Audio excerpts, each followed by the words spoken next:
ಇನ್ನೊಂದು ಜಾತ್ರೆಯು ಕೂಡ ಇದೇ ಭಾಗದಲ್ಲಿ ನಡೀತದೆ.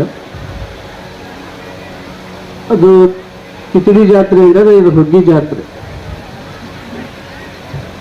ಹುಗ್ಗಿ ಜಾತ್ರೆ ಎಲ್ಲಿ ನಡೀತದಂದ್ರೆ ಮರೇಗುದ್ದಿಯ ದಿಗಂಬರೇಶ್ವರ ಮಠದ ಇದು ಜಾತ್ರೆ ಒಳಗೆ ಹುಗ್ಗಿ ಜಾತ್ರೆ ನಡೀತದೆ. ಆರಂಭದಲ್ಲಿ ನಾವು ಎಲ್ಲರೂ ಕೂಡ ಪೂಜ್ಯರು, ನಮ್ಮ ಬ್ರಹ್ಮಾನಂದ ಪೂಜ್ಯರು ಹೇಳ್ತಾ ಇದ್ರಲ್ಲ, ನಮ್ಮ ಪರಮ ಪೂಜ್ಯ ಮುರುಗೋಡದ ಪೂಜ್ಯರು ಹೇಳ್ತಾ ಇದ್ರು,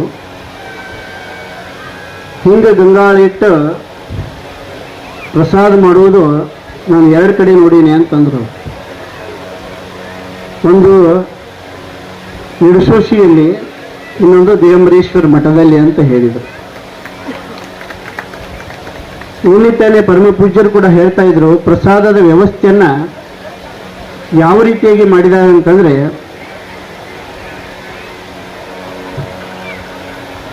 ಇವತ್ತು ಹುಗ್ಗಿಯನ್ನ ಮಾಡಿದ್ದಾರೆ. ಹುಗ್ಗಿ ಒಳಗ ಬೆಲ್ಲವನ್ನು ತಗೊಂಡ್ಬಂದಿದ್ದಾರೆ ಅವರು ಭಕ್ತರು. ಅದು ಯಾವ ಬೆಲ್ಲ ಅಂತಂದ್ರೆ ಸಾವಯವ ಕೃಷಿಯಿಂದ ತಯಾರಾಗಿರ್ತಕ್ಕಂಥ ಬೆಲ್ಲವನ್ನು ತಗೊಂಡ್ಬಂದಿದ್ದಾರೆ. ಅಂದ್ರೆ ದಾಸೋಹ ಮಾಡ್ತಕ್ಕಂತಹ ಭಕ್ತರು ಕೂಡ ಬಂದಂಥ ಭಕ್ತರಿಗೆ ಎಂತಹ ಪ್ರಸಾದವನ್ನ ಕೊಡಬೇಕು ಅಂತಂದ್ರೆ ಆ ಪ್ರಸಾದದೊಳಗೂ ಕೂಡ ಬಹಳ ಮುಖ್ಯ. ಇವತ್ತು ಇಂಥ ಪ್ರವಚನ ಪುಣ್ಯ ಕಥೆಗಳನ್ನು ಆಲೋಸೋದ್ರಿಂದ ಕೇಳೋದ್ರಿಂದ ನಮ್ಮ ಭಕ್ತಿಗೆ ಒಳ್ಳೆಯದಾಗ್ತವ ಅನ್ನೋ ಉದ್ದೇಶದಿಂದ ಈ ಸಲ ಬಹಳ ಒಂದು ಒಳ್ಳೆಯ ವಿಷಯವನ್ನ ಇಟ್ಕೊಂಡಿದ್ದಾರೆ. ತನು ಕೊಟ್ಟು ಗುರುವಿನ ಒಲಿಸಬೇಕು ಅಂತೇಳಿ. ಗುರು ಬಹಳ ದೊಡ್ಡವ. ಇವತ್ತು ಗುರು ಅಂದ್ರೆ ನಮ್ಮಲ್ಲಿ ಇರ್ತಕ್ಕಂಥ ಅಜ್ಞಾನವನ್ನು ಹೊರದೋಡಿಸಿ ಯಾರ ಜ್ಞಾನದ ಬೆಳಕು ತರ್ತಾರೆ ಅವರೇ ನಿಜವಾದ ಗುರು. ಅವರೇ ಗುರು ದಿಗಂಬರೇಶ್ವರನ್ನು ಕೂಡ ಯಾರು ಕೂಡ ಮರಿಬಾರದು. ದಿಗಂಬರೇಶ್ವರರು ಈ ಭಾಗದಲ್ಲಿ ಬಂದ ಮೇಲೆ ಎಲ್ಲರಿಗೂ ಕೂಡ ಗುರು ಬಹಳ ಮುಖ್ಯ ಅಲ್ಲ. ಗುರು ಬೇಕು ಇವತ್ತಿನ ಕಾಲದಲ್ಲಿ. ಗುರು ಇದ್ರೆ ಇವತ್ತು ಹರ ಮುನಿದರೆ ಗುರು ಕಾಯುವನು, ಗುರು ಮುನಿದರೆ ಹರ ಕಾಯಲಾರ ಅಂತ ಹೇಳಿ ಅನೇಕ ಗುರುಗಳು, ವಚನಕಾರರು, ಚಿಂತಕರು ಹೇಳಿದ್ದಾರೆ. ಇವತ್ತು ನಮ್ಮ ತಾಯಿಯವರು ನಮಗೆ ಆಶೀರ್ವಾದ ಮಾಡ್ಯಾರ. ಎಲ್ಲಿ ಹೋದಲ್ಲಿ ನೀನು ಕಡಕೆ ಇರಂತ ಆಶೀರ್ವಾದ ಮಾಡ್ಯಾರ.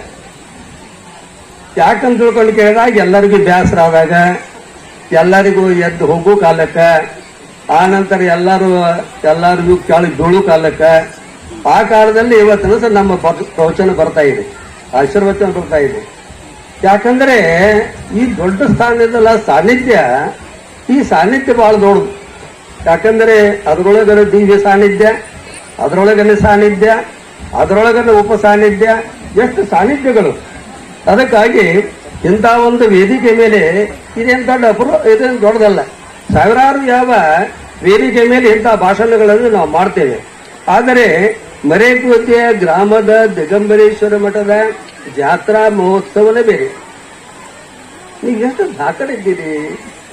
ನನಗೆ ಅನಿಸ್ತಾ ಇದೆ, ನಮ್ಮ ಭಾಗಕ್ಕೆ ಎಲ್ಲ ಹಶ್, ಕುರ್ಚಿ ಇಟ್ಟು, ಲೌಡ್ ಸ್ಪೀಕರ್ ಇಟ್ಟು, ಎಲ್ಲ ಇಟ್ಟು ಹೇಳಿದ್ರು ಕೂಡ ಯಾವ ಬರಂಗಿಲ್ಲ. ಇಷ್ಟು ಬಂದು ನೀವು ಈ ನೆಲಕ್ಕೆ ಕುಂಡಿರ್ತೀರಲ್ಲ, ಅದು ಏನಾದರೂ ಆಶೀರ್ವಾದ ಇದ್ದರೆ ಅದು ದಿಗಂಬರೇಶ್ವರನ ಆಶೀರ್ವಾದ ಅಂತ ತಿಳ್ಕೊಂಡು ಏನಾದ್ರೂ ಒಂದಿಷ್ಟು ಅರ್ಪಣೆಯನ್ನು ಗುರುವಿಗೆ ಮಾಡಿದ್ದೇವೆ, ನಮ್ಮ ದನಕನಕಗಳನ್ನ, ದವಸ ಧಾನ್ಯಗಳನ್ನ ಅರ್ಪಣೆ ಮಾಡಿದ್ದೇವೆ, ಅಥವಾ ಗುರುವಿನ ವಿಚಾರಗಳನ್ನ ಕೂತ್ಕೊಂಡು ಕೇಳ್ತೇವೆ ಅಂದ ಮಾತ್ರಕ್ಕೆ ಗುರುವಿನ ಕೃಪೆಯನ್ನ ಪಡಿಲಿಕ್ಕೆ ಸಾಧ್ಯವಾಗ್ತದೆ ಅಂತ ಹೇಳಲಿಕ್ಕೆ ಬರೋದಿಲ್ಲ. ಅದಕ್ಕೆ 4 ಪ್ರಕಾರದ ಸೇವೆಗಳನ್ನು ಮಾಡಬೇಕು ಅಂತೇಳಿ ಬಹಳ ವಿಚಾರವನ್ನ ಮಂಡನೆ ಮಾಡ್ತಾರೆ. ಗುರುವಿಗೆ 4 ಪ್ರಕಾರದ ಸೇವೆಯನ್ನು ಅರ್ಪಣೆ ಮಾಡುವ ವಿಚಾರದಲ್ಲಿ ಹೇಳ್ತಾರೆ, ಆಪ್ತ, ಅಂಗ, ಸ್ಥಾನ, ಸದ್ಭಾವ ಅಂತೇಳಿ. ಮೊದಲನೇದು ಓಂ ಶ್ರೀ ಗುರು ಬಸವಲಿಂಗಾಯ ನಮಃ. ಓಂ ಶ್ರೀ ಗುರು ಬಸವಲಿಂಗಾಯ ನಮಃ.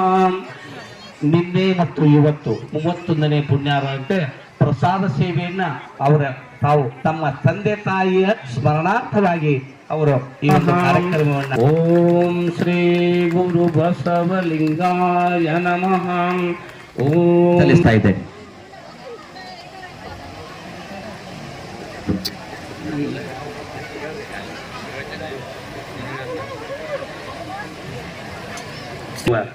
ಮುನ್ನೋಳ್ಳೆ ಪೂಜ್ಯರಿಂದ ಈಗ ಹೊನ್ನುಡಿಯ ಮುತ್ತಿನ ಮಾತುಗಳು.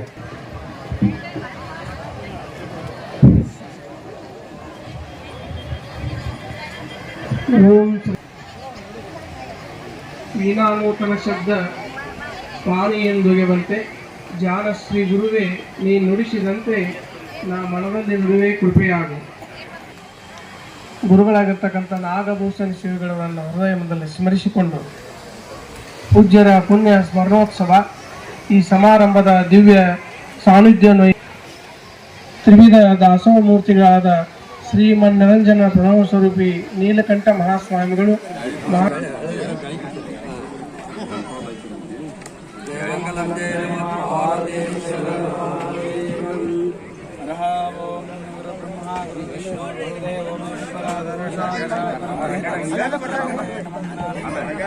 ಅಲ್ಲೇ ಕೂತಾರ್ರಿ ಅವ್ರು.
हाँ